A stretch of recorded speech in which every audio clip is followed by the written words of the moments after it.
Nauðgunarmál þar sem þolandinn er sofandi eða ofurölvi eru erfiðustu málin að sækja fyrir dómstólum að mati saksóknara. Erfitt geti verið að ákvarða hvort samþykki hafi legið fyrir eða ekki. Nokkur nauðgunarmál hafa vakið hörð viðbrögð og deilur að undanförnum. Síðustu dæmin eru dómar sem féllu í nýliðinni viku. 5 piltar voru sýknaðir af því að nauðga 16 ára stúlku og karlmaður var sýknaður af því að hafa nauðgað 17 ára stúlku því hann hafi ekki gert sér grein fyrir að samfarirnar væru gegn vilja hennar. Talskona Stígamóta sagði í kjölfarið að nærtækast væri að ráða fólki frá því að kæra kynferðisbrot.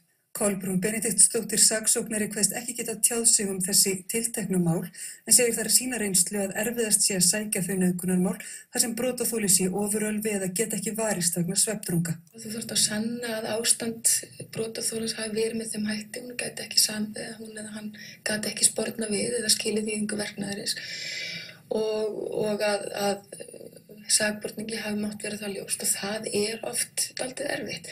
Og við höfum verið að leggja áherslu á það og líka séð svona árangur þar að dómstólar eru farnir að horfa á svona ákveðna heildarmynd.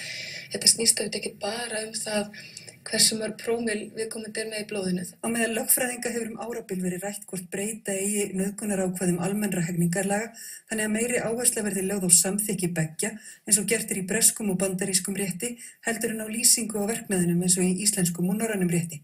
Ég er ekkert endilega viss að það breyti mjög miklu sönnunarstaðan ef þú þarft að fara að sýna fram á að brotaþoli hafi raunverulega gefið samþykki, hvort sem það hefur þá verið með orðum eða bara í gjörðum sínum. Það er auðvitað alltaf þetta sem að málin oft snúast hvort þið er. Hvort að brotaþoli hafi með einhverjum hætti átt eitthvað frumkvæði einhverjum í þessu sambandi kynferðismögunum, hvort að hún hafi tekið upp á móti kist, viðkomandi eitthvað svona. Þetta snýst oft nákvæmlega þessi atriði í raun. Og þannig að ég held að svona kjarninn sé alltaf þetta, að sýna fram á hvort að það hafi verið samþykki eða ekki og hvort að sakborningur hafi mátt ætla að vera samþykki eða ekki. Saksóknari fór í dag fram á fangelsisdóma yfir fyrrverandi stjórnendur